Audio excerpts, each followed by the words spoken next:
Hey everyone, before we get started, I need to give a warning for story number 3 for sexual harassment.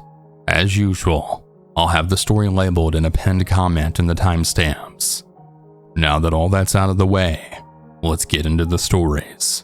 And remember to always stay hungry.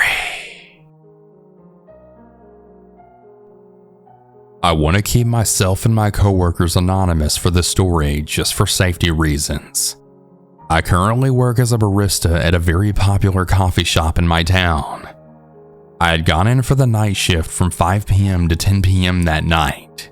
I was working with a couple of my favorite coworkers who'll go by A and S, as well as my favorite shift supervisor who for this story will be addressed as M. The lobby was closed since it was about an hour before closing time, and we closed the lobby early due to security reasons.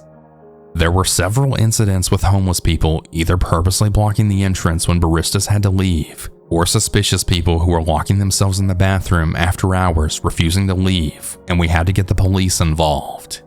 This night though was definitely different from those nights. S was running drive-thru orders while I was working on mobile drinks and also preparing the upcoming drive-thru order, when we both overhear a commotion on our headsets from the drive-thru speaker. There was yelling between two men. We had seen on our drive-thru camera that the driver of a minivan who was ordering drinks for his wife and kids, whom were also in the car, was yelling at a man outside of the vehicle. Then we saw the man try to open the back doors where the kids were at, and the kids were crying and screaming and very scared. But the man kept yelling at him to back up or he'd have some problems. The guy then punches the driver in the face and tries to open the door. Then he attempts to try and pull the driver out of the vehicle. And we could hear and see the wife yelling and pretty much holding onto her husband, who is the driver, so the man couldn't get access to the car.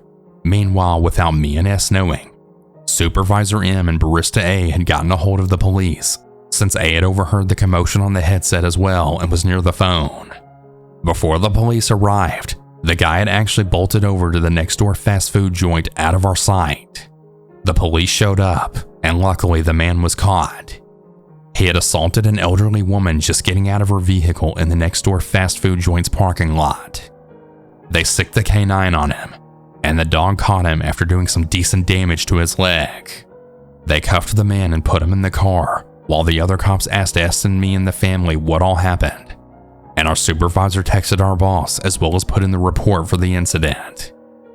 The elderly woman was okay, just slightly bruised on her face, and the family was safe. The driver did have a bloody nose and slight bruising as well, which was from the other man punching him in the face. We covered all their drinks and had offered the kids some sweet bakery items. In the end, luckily no one was seriously injured, but it definitely was a night to remember. It's a reminder to be careful and wary of your surroundings, especially when it comes to working late at night.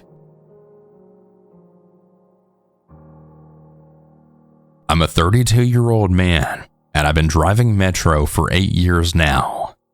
I really enjoyed it, and I was always keen to start my shifts. Since a couple of months back, one of my colleagues had asked me to swap our shifts so he could work mornings, and I'll take his late shifts, which usually ends around midnight. I have encountered a couple of drunk and rude passengers who were too wasted to get off at the last stop, but these count as normal, unfortunately. A week ago I was driving. The time was around 10:30 p.m. when I heard strange noises. When I arrived at the next station, I noticed that these noises were coming from my cab door that divide the passenger's cabin and the driver cab. The Metro car had CCTV, however, it wasn't working that night. Since I couldn't see anything on the camera, I decided it was best to ignore the noises and just keep going. As I started to drive again, I heard a loud knock on the driver cab door. Now, as I said, it's a new train equipped with SOS buttons and speakers. It was extremely strange that someone would come to the front and knock on the door, especially while the train is between two stations. When I arrived at my next stop, I had hesitated a bit, but I decided to open the door and see what the hell's going on.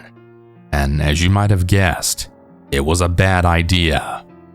Immediately, a man charged at me and asked for my money, cell phone, and any valuables I had.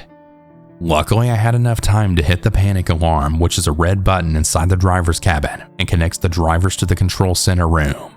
The man froze as the red button made a loud beeping sound for 15 seconds. Luckily, the police officers appeared and realized the situation.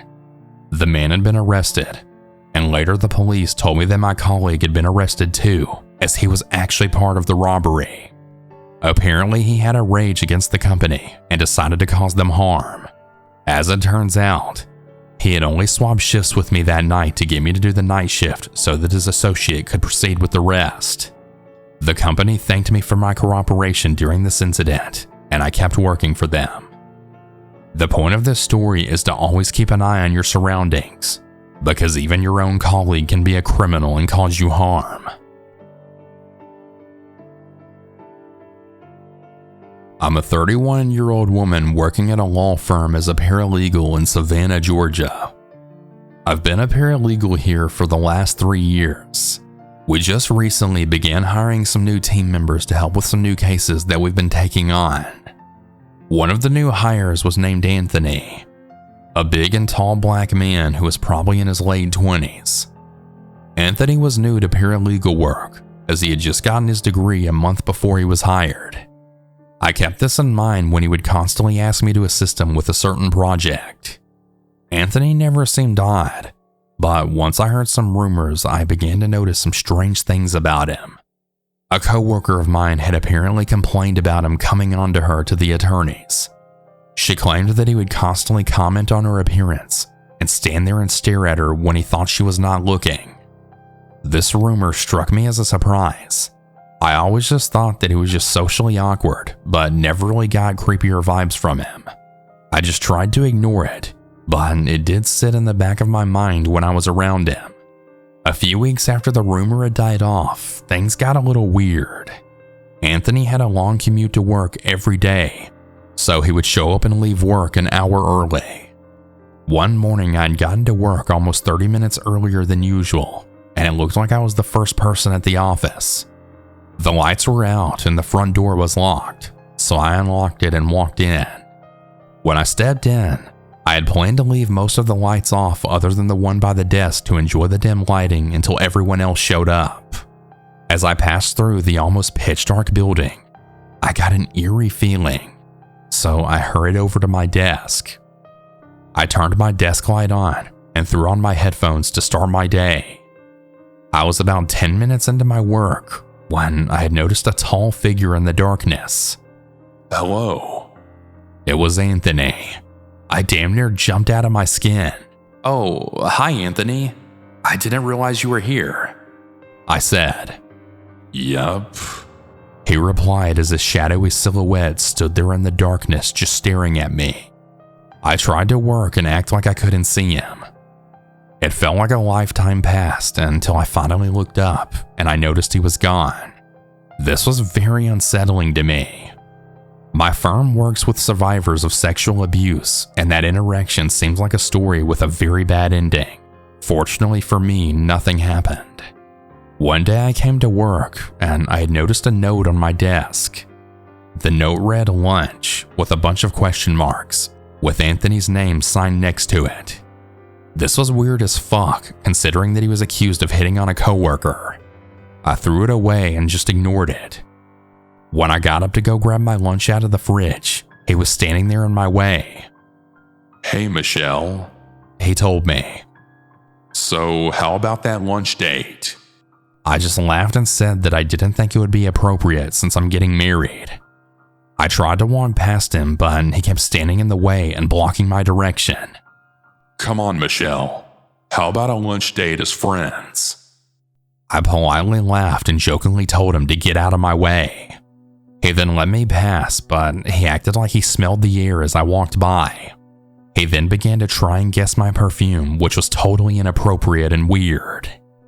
The next day, I showed up to work with a bottle of some cheap-ass perfume on my desk. There was a note written by it that said, "Wear this. It's my favorite," with his name signed on the note. I threw the bottle of perfume right in the trash and then stormed into my boss's office to tell her. She was completely shocked when I told her the news.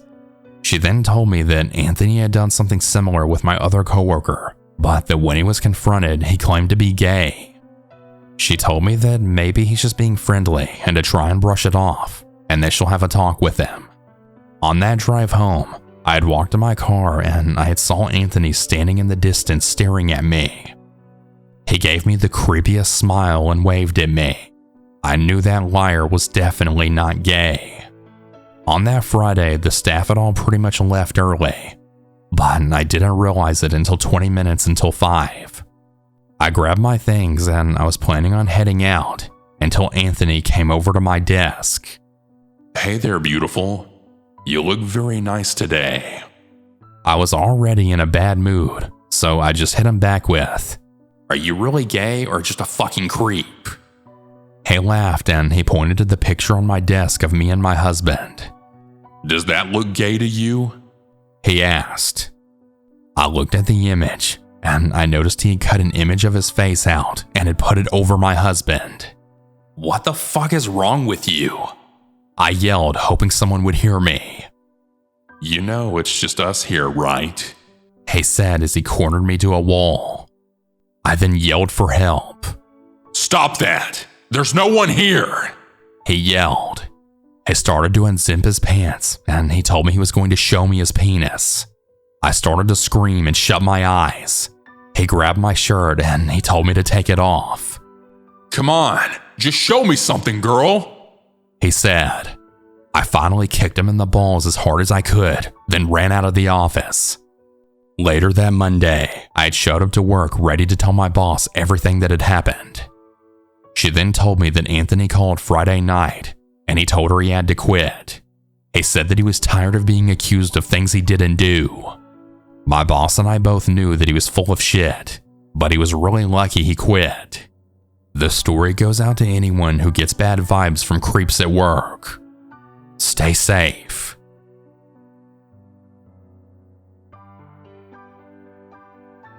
The story is short, but it was definitely one of the scariest and traumatic moments of my life. It caused my mental health to be absolutely destroyed as well. Let me just say I'm a 19-year-old female from the West Coast. At the time, I was a 17-year-old senior in high school. I live in a small but big town, and there's some really good parts of town and some really bad parts. But overall, you can find really sketchy people everywhere.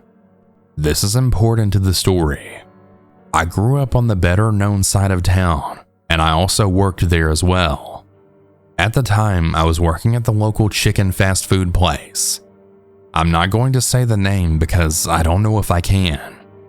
I had been working there for a month already, and I had finally gotten moved to work the drive-thru and take orders in the front. You meet all kinds of people while working that kind of job. Some are super interesting and funny, and some are definitely odd. However, due to COVID, we had our front lobby closed for a long time. That night though, it was one of the first nights we opened up the lobby. However, we really didn't get many customers in the front, so it was pretty boring. We had daily closing tasks where we would basically have to clean parts of the store, and we did a really good job of splitting it evenly amongst the coworkers. I want to note that I absolutely loved my coworkers at that job. They were all really fun, and we never really had any drama either. Most of us knew each other from school, so we got along pretty good, which honestly made this night even harder for me to process. I was cleaning the chicken warmers, and basically there's a part where you have to drain it and clean the water heater part, but the machine wasn't draining. My manager and I tried everything. He joked around and said that we'd have to get straws and suck it out, but make sure to not drink it. It was pretty funny. We walked over to the office trying to find something to unclog the drain, but then I noticed a customer walk in the front and I got excited.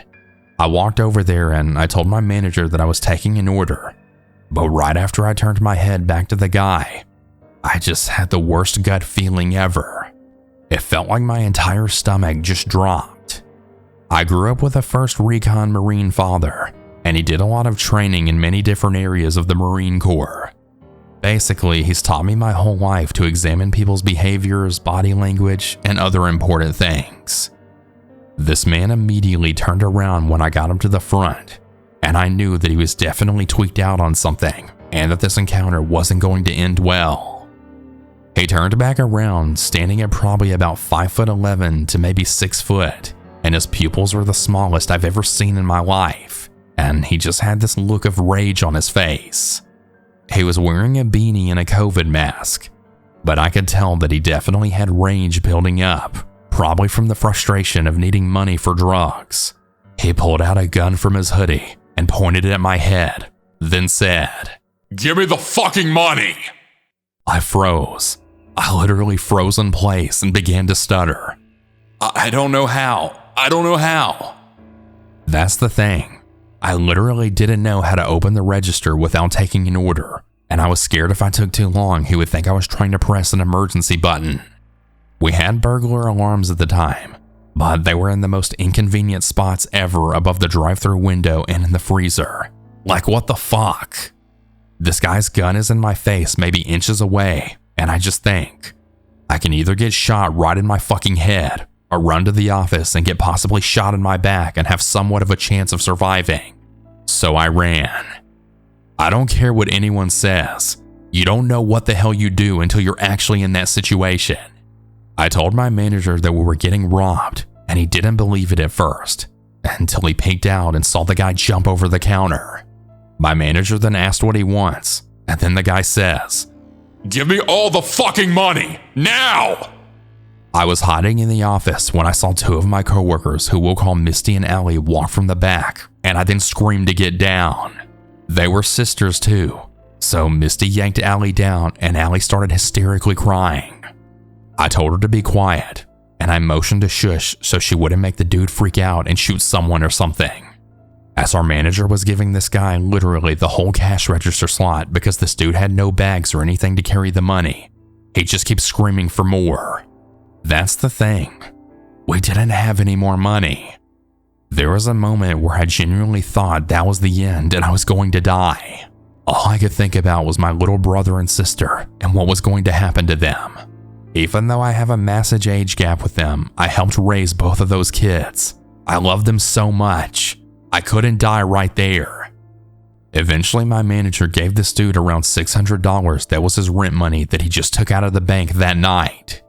I immediately called 911 and I was trying my best to whisper and hide it. Let's just say the 911 operator was amazing. He immediately calmed me down and got all the information. He stayed on the phone with me the whole time until the cops arrived and just kept saying, "Rachel, you're gonna be okay." This dumbass tweaker fell over the counter and dropped most of the money and the gun. Then he just bolted out of there. My manager picked up the gun and pointed it at him, then threw it on a tray. When the cops arrived, they immediately cleared the place. Even though we told him he dipped, I still gave my statement to the officer while bawling my eyes out.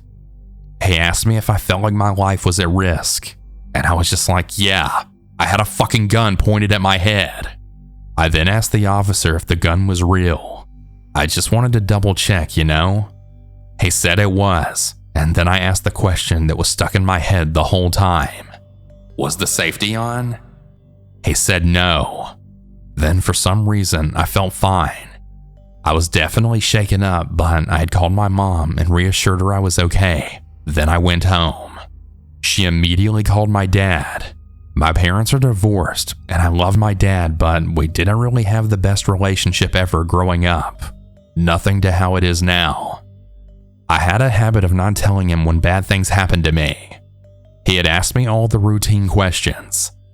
What did he look like? How tall? What race?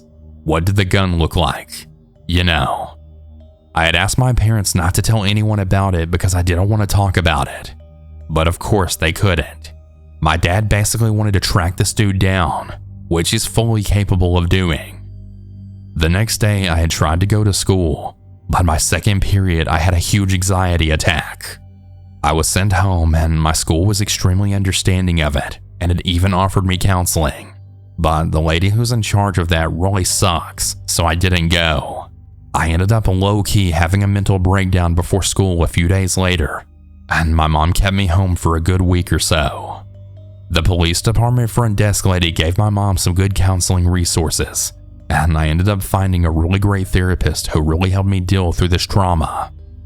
I was actually diagnosed with PTSD and an anxiety disorder after this whole ordeal.